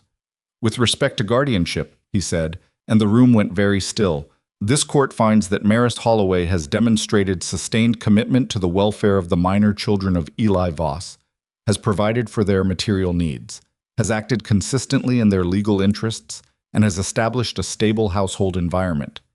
He looked at her directly, which he hadn't done before. The petition for legal guardianship of Caleb, Nora, Ruth, May, Henry, Finn, and Elsa Voss is granted. Miss Holloway is recognized by this court as their lawful guardian, with all rights and responsibilities pertaining thereto. Thomas Reed put down his pen. Ian, beside her, exhaled slowly. Maris looked at the table in front of her and waited for the feeling to arrive, and it did. Not triumph, nothing as clean as triumph. Something more complicated, something that felt like all the weeks of fear being slowly replaced by something else she didn't have a word for yet. Relief was part of it, but relief was too simple. It was more like standing on ground you've been defending for a long time and feeling it hold. She became aware that her hands, flat on the table, were shaking slightly. She left them where they were. Silas Mercer walked out of the courtroom without looking at anyone, and Wade Cutter followed him, and the two lawyers gathered their papers with the brisk, expressionless efficiency of men moving on to the next thing. Because for men like them, there was always a next thing, and a loss in one courtroom was an inconvenience, not a reckoning. But the referral to the state commissioner was something different. That was not inconvenience. That was exposure, and the kind of exposure that didn't go away when you moved on to the next thing. Maris thought about the Pruitts. She didn't know if they'd ever get their land back. Probably not. Property that changes hands and is developed over doesn't simply revert. But what had been done to them would be part of a record now, part of an investigation, part of something that couldn't be buried or purchased back into silence. That wasn't justice. It was something, though. It was a beginning.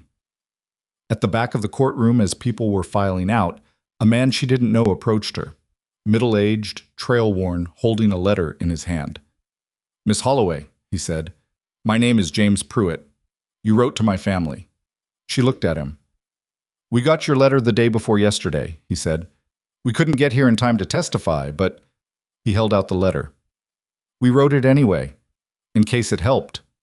She took the letter. It was sealed, addressed to Thomas Reed. "It helped," she said, "and so did you, by being willing." He nodded. He had the look of someone who'd been carrying something heavy for a long time and had just maybe been able to set a part of it down. "How are your children?" she asked. He looked surprised she'd ask. "Getting on," he said. "Getting on." The ride back to the ranch took longer than it should have because the wagon wheel picked up a stone in the axle housing 3 miles out, and Gideon had to stop and work it free, and they sat on the road in the late afternoon light while he did it, Maris and Reed and Gideon, nobody saying much. When they got moving again, Reed said from the back of the wagon, "The state investigation will be slow. These things always are. Mercer will lawyer up aggressively, and some of it will drag on for years." "I know," Maris said. "He may not face full consequences." "I know that too. But the land is yours, legally, unambiguously, on the record." He paused. "And those children have a guardian." She looked at the road ahead. "Yes," she said. The ranch came over the rise the same way it had the first time she'd seen it. The sagging porch, the barn, the fence that still leaned slightly east but less than it had, because Caleb had gotten to it with new posts 2 weeks ago. The chimney that needed pointing. She'd been working her way down the list. Before the wagon had fully stopped, the front door opened. Caleb came off the porch at something close to a run. Not quite running, because he was 13 and running was for children, but moving with a speed that his dignity barely managed to constrain. He stopped at the edge of the yard and looked at her face, and read it, because he'd been reading faces since he was old enough to know that faces told you things before mouths did. "We won," he said. It wasn't a question. "We won," she said. He looked at her for a long moment. Something crossed his face that he didn't try to manage or contain, that cracking open that she'd seen coming for weeks, that she'd watched him hold back with sheer stubborn will, and that he apparently no longer needed to hold back. He didn't cry. He was too much his father's son for that, right at this moment. He just stood there and breathed, and the relief in him was so visible that it was almost physical, like watching a person unclench a fist they'd been making for weeks. Then Elsa came through the door with her wooden spoon and no shoes, at full speed, and launched herself at Maris with the absolute confidence of a 4-year-old who has never once doubted that the person she is running toward will catch her. Maris caught her. Behind Elsa came all the others. Henry already talking, Finn and the twins and Nora and Dora and Vera in the doorway, and the porch that sagged on one end held all of them, all at once, which it turned out it was strong enough to do. The porch held. That was the first thing, and it mattered more than it should have. Maris noticed it standing there with Elsa on her hip, and the other children crowding around her and Dora and Vera in the doorway looking like women who had been holding things together all day by the same stubbornness that held everything else together on that ranch. She noticed that the porch, which had sagged and creaked and announced its own weakness every time anyone stood on it, was holding all of them without complaint. Caleb had reinforced the support post 2 weeks ago, quietly, without being asked. She hadn't said anything about it at the time. Now she looked at it and thought that this was how things got better. Not in one dramatic gesture, but in the accumulation of small repairs done by people who decided to stay and fix things instead of waiting for someone else to do it. The evening that followed the ruling was not a celebration in any formal sense. There was no party, no particular ceremony. Vera had brought food. There was always food when Vera was involved, as if feeding people was her primary response to every emotional occasion, which Maris had come to understand was both a personality trait and a genuine philosophy. And they ate at the table that now required both leaves to be in because the family had grown past its original design. And Henry talked the entire meal without pause. And Finn corrected him twice on specific details with the patient persistence of a younger brother who has decided accuracy is his calling, and the twins argued briefly about something that had nothing to do with anything that had happened that day, which was its own kind of normalcy. Gideon sat at the end of the table that had been Eli's end, which he'd been doing since he arrived, and nobody had said anything about it because nobody quite knew how to have that conversation. But tonight it felt different. Less like an intrusion and more like a man finding a place that fit him, tentatively, the way a dislocated thing settles back. Caleb didn't talk much during dinner. He ate more than usual, which Maris had noticed was what happened with him when something loosened. His appetite came back. He'd been eating like someone fueling a machine for weeks, not like someone who tasted things. Tonight he had 2 helpings of Vera's potato dish, and something in his face was different, not relaxed exactly, just less braced. After the younger children were in bed and Dora and Vera had gone home with an efficiency that suggested they knew when to leave, Maris sat at the kitchen table with Gideon and Caleb and Nora, and for a while nobody said anything, and the fire was the only sound. Then Caleb said, "What happens now?" It was the same question he'd been asking in different forms since she arrived. What happens now? What do we do? What comes next? He was a boy who needed the next step to be named, because the alternative was the blank space where his father used to stand, and blank spaces were dangerous when you were 13 and responsible for everything. "We fixed the chimney," Maris said, "and the north fence section that's still leaning, and we need to think about the spring planting if we're going to have anything growing before summer." He looked at her. "That's not what I meant." "I know," she said, "but those things are true regardless." She looked at him across the table. "What you're asking is whether this is real now. Whether it holds." He didn't say anything, which was as close to yes as he got. "It holds," she said. "The land is ours. The guardianship is on the record. Mercer is dealing with a state investigation that isn't going away." She paused. "That doesn't mean nothing hard will happen again. It means we're on solid ground to deal with it from." Nora, who had been sitting with her chin in her hand listening, said, "What about the state investigation? Will they actually do anything?" Gideon answered that one. "Investigations like this move slow, and they don't always end where they should," he said. "Mercer has money for lawyers and the kind of friends who return favors. He may get through most of it." He looked at Nora steadily. "But the Pruitt land claim is in that file, and the Callaway boundary situation, and Abel Morris's water rights. Those are documented now and on record in a state office, which means they can't be buried in a county drawer somewhere." He paused. "That matters. Maybe not as much as it should, but it matters." Nora absorbed this with the gravity she gave to serious information. "So he doesn't necessarily get punished." "Not necessarily, not as much as he deserves." "That's not fair." "No," Gideon said. "It's not." She looked at the table for a moment. Then she looked up. "Then someone should make sure it doesn't happen to anyone else." Nobody answered that right away, because it wasn't a question with an easy answer, and this family had learned over the past several weeks not to reach for easy answers just to fill the air. The chimney got pointed in the second week of November, which was later than Maris would have liked, but earlier than most people thought possible given everything else that was happening. She did it with Gideon and Caleb on a cold morning that kept threatening rain and didn't deliver on the threat, and the three of them worked in the particular companionable silence that develops between people who have been through hard things together and no longer need to narrate the experience. Gideon on a ladder, Maris handing materials up, Caleb doing the mixing with a precision that surprised her. He'd watched the process once and then taken it over with a quiet confidence that was very much his father's quality, the quality of someone who learns by observation and doesn't announce what they know until they're already doing it. "You're good at that," she told him. He didn't look up from the mixing.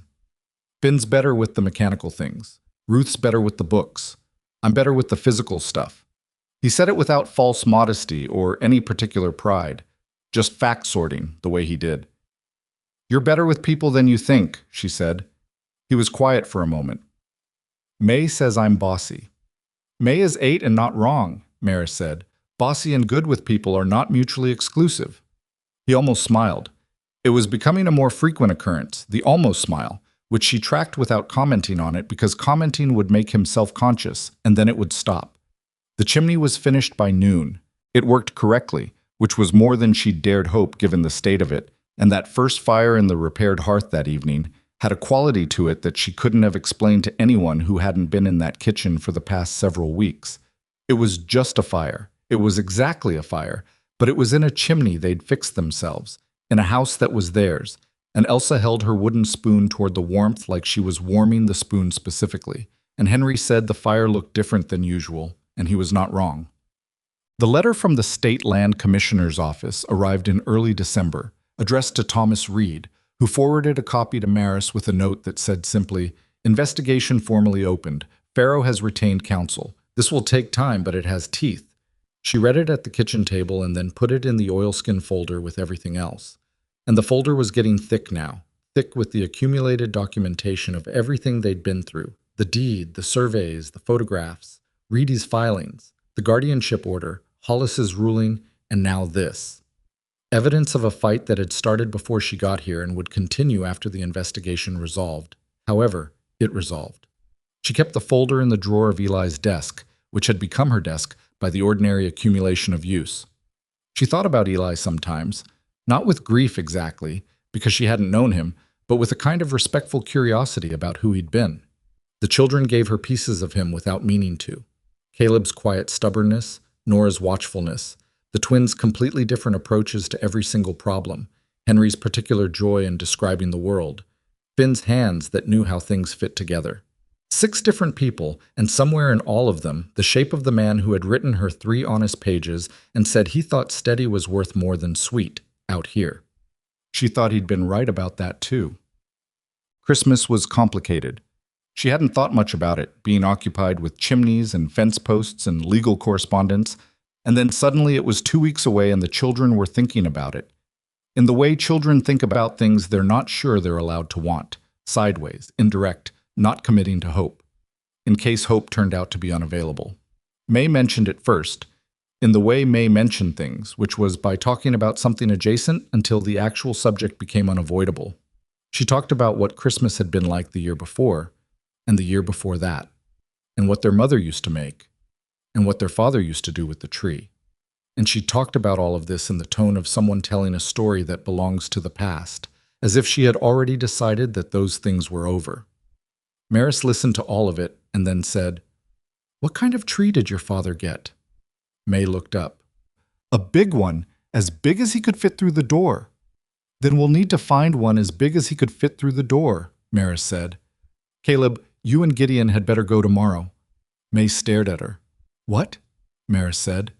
May threw her arms around Maris's middle with a force that suggested she'd been holding that particular feeling in for some time. The tree Caleb and Gideon brought back was, in fact, almost too big to fit through the door, which was exactly right. Getting it through the door required strategic maneuvering that caused Gideon to say something under his breath that wasn't suitable for children, and caused Caleb to suggest an approach that worked, and that Gideon then implemented while pretending it had been his idea. And the whole process was so undignified and funny that even Ruth laughed, which happened rarely enough that everyone noticed it and nobody mentioned it so that she wouldn't stop. They decorated it with things they found and things they made. Elsa put her wooden spoon near the base of it and declared it a decoration, and nobody told her it wasn't. Gideon carved things, small things, from scraps of the lumber left over from the shed repair. A bird for Elsa. A horse for Henry. A small, precise set of balanced scales for Nora, which made her look at him with an expression that was somewhere between surprised and calculating, like she was revising her assessment of him. Maris made a thing for each of the children that was practical and personal.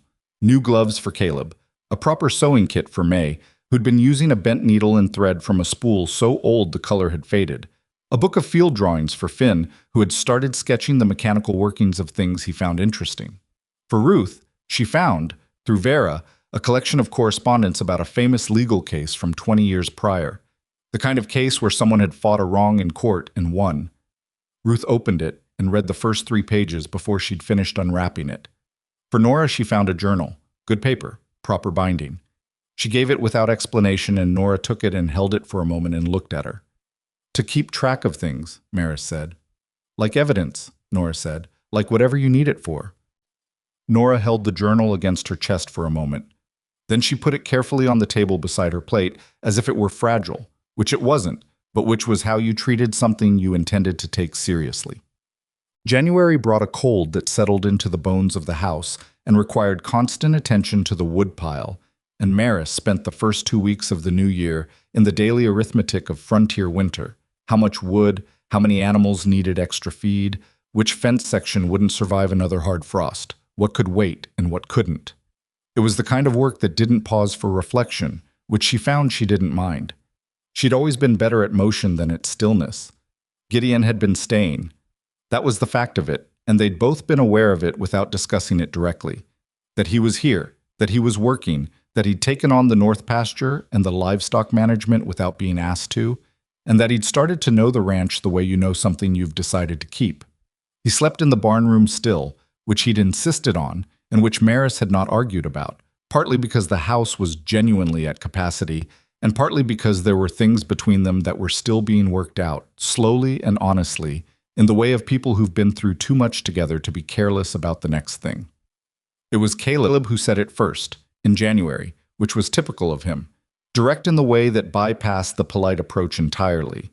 He said it to Gideon, not to Maris, which was also typical. He processed things through the person he trusted slightly more to give a straight answer. "Are you going to stay?" Caleb asked. They were in the barn, Caleb cleaning tack and Gideon doing something with the harness that needed doing. "Not just for now, permanently." Gideon didn't answer immediately. He kept working for a moment.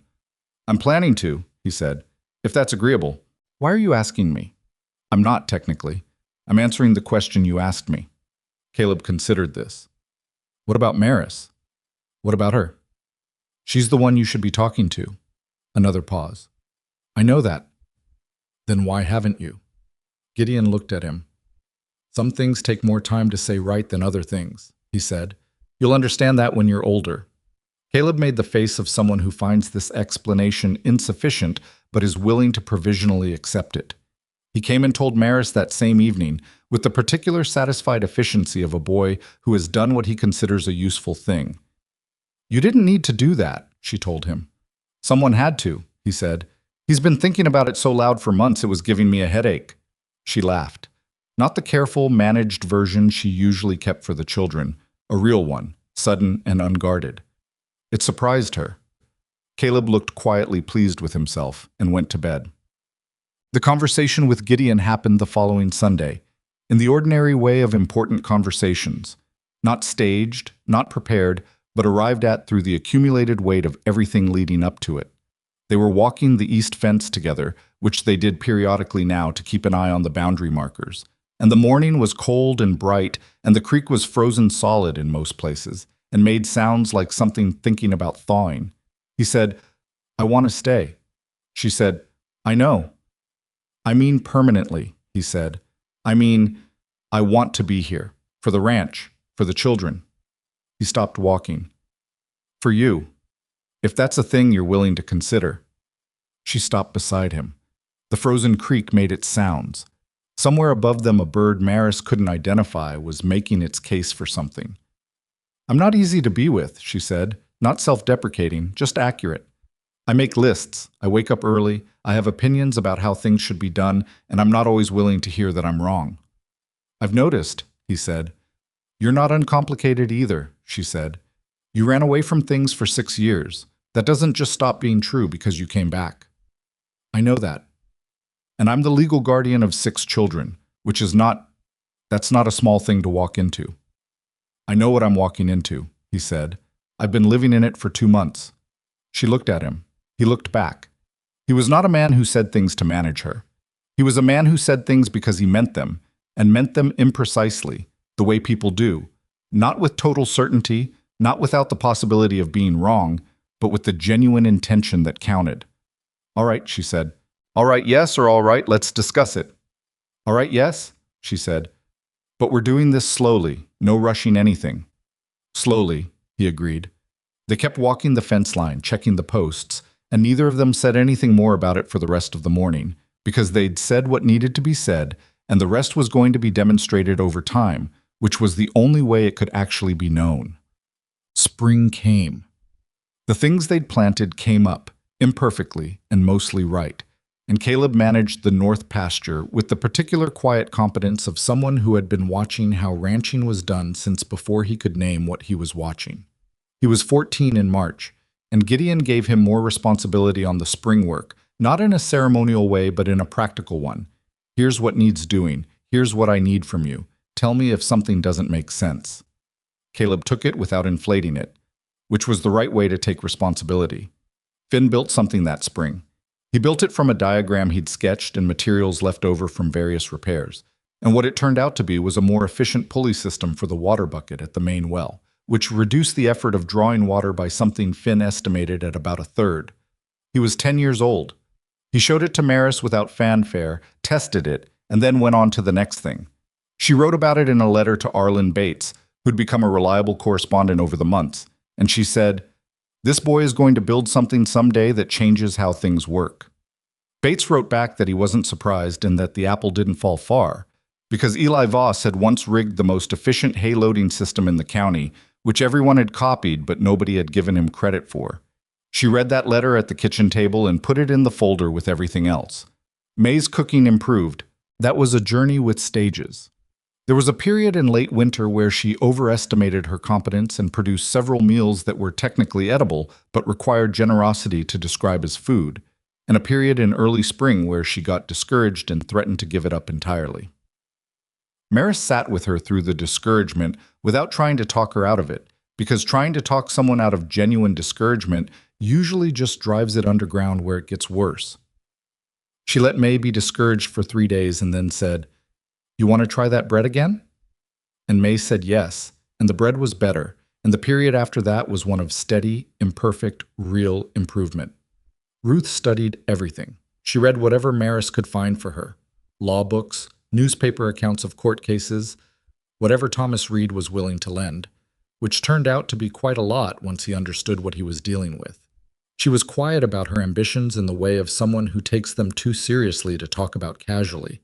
But Maris understood them because she'd seen the way Ruth held that legal correspondence she'd received at Christmas, the way she read it not like a story, but like a blueprint for something she intended to build.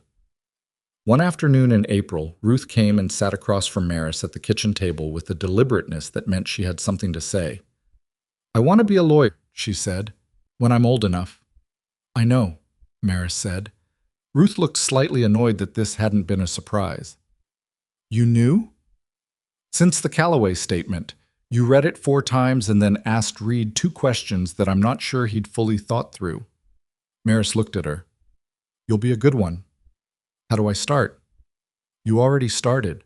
Keep reading. Learn to write arguments, not just facts. Reed said he'd take you on as a reader next year if you want. That's how lawyers learn. They read in offices and do research." Ruth absorbed this with the precise attention she gave to things that mattered. "Will it cost money?" she asked, because Ruth was also the child who understood that things cost something. "I'll figure that out," Maris said. "That's my job." Ruth nodded. She got up, started to leave, then turned back. Thank you, she said. Not the reflexive kind, the specific kind. Thank me when you win your first case, Maris said. Henry remained, throughout all of this, thoroughly and incorrigibly.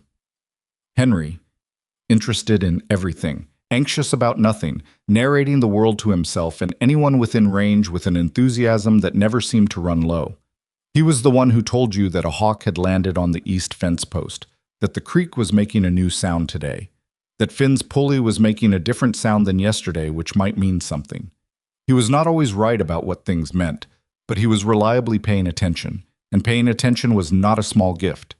He started helping Dora's husband at the general store on Saturdays, which was partly about the small amount he earned and partly about the talking, because a general store was a place where talking was the currency, and Henry was very rich in that currency. And Elsa. Elsa at 5 was a force of nature in miniature. She'd given up the wooden spoon sometime in February, graduating to actual household contributions like sweeping and helping with the smaller animals. And she did all of it with the total commitment of a person who has decided that whatever she is doing right now is the most important thing happening anywhere.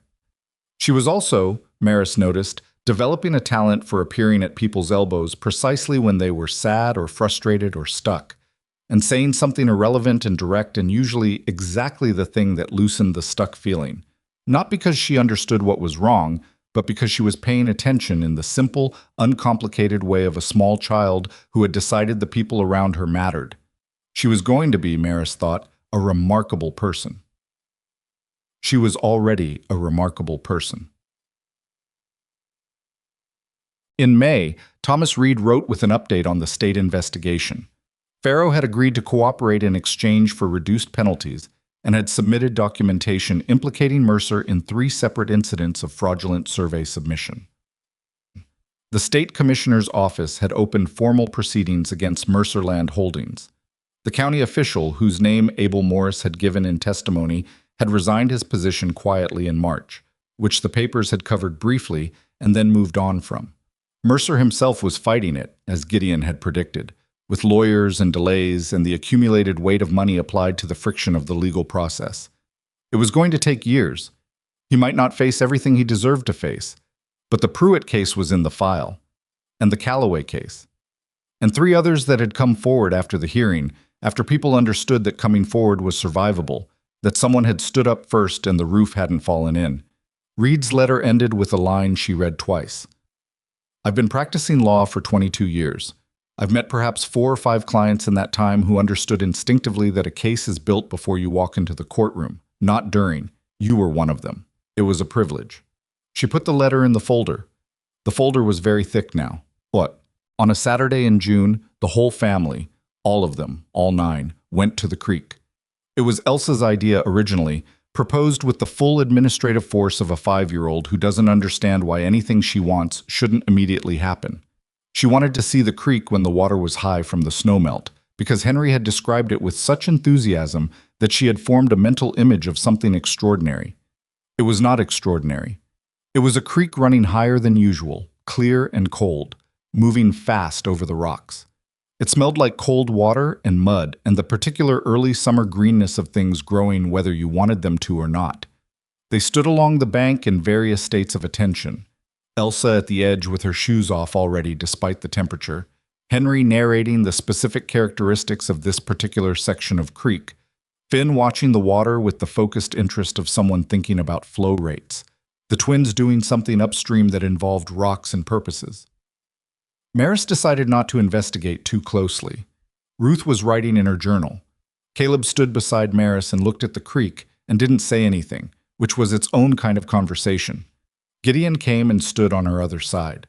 The 3 of them stood there for a while, Caleb, Maris, Gideon, watching the children and the creek, and nobody felt the need to remark on how far they'd all come, or what it had cost, or what it meant. Those were things that didn't need naming. They were simply true, in the way that the land under their feet was true, in the way that the creek was true. Not because someone had declared it, but because it was there and it held. Elsa stepped too far toward the water and Gideon moved and caught her elbow before she went in, and she protested loudly, and he held on, and the protest dissolved into her trying to bargain about how far in she could go, and the bargaining was very serious and went on for some time. Caleb looked at this transaction and said quietly, to no one in particular, "She's going to get her way." "She always gets her way," Maris said. "Is that a problem?" She thought about it. "Not yet," she said. He almost smiled, then, "Maris." "Yeah." He was quiet for a moment. He watched Gideon lift Elsa up onto his shoulders to get her away from the water, and Elsa screamed with delight at the elevation, and the twins looked up from their rock project to see what was happening, and Henry was already narrating the development in real time. "I'm glad you stayed," Caleb said. Just that. No decoration, no qualification. The way he said things that mattered. Directly, once, and then moved on. She didn't say, "I'm glad I stayed too," because it would have been redundant, and they both knew it.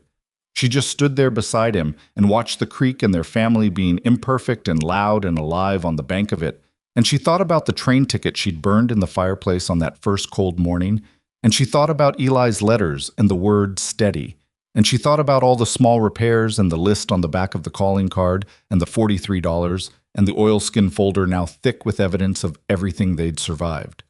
She thought about how she'd come here looking for a life that was different from the one she had. What she'd gotten was harder than she'd planned and less certain than she'd wanted, and more complicated than she could have anticipated. And it was full of people who needed things, and a house that always needed fixing and land that was worth fighting for, not just because of what it was, but because of what happened on it. She hadn't planned any of it. She just kept making the next decision and the next one, and stayed when it would have been easier to go, and done the practical thing in front of her when the large picture was too frightening to look at directly. That was the truth of it. That was all it had ever been. Not bravery as a character trait, but bravery as a series of specific choices made in specific moments, imperfectly, by a woman who was afraid and did it anyway because the alternative was living with having left, and that she couldn't carry. The creek ran on. Elsa, high on Gideon's shoulders, reached up toward a low-hanging branch with the absolute conviction that she could reach it, and couldn't quite, and tried again. Maris watched her try. She was still watching when Elsa finally caught it, just barely, fingertips on bark, laughing, and held on.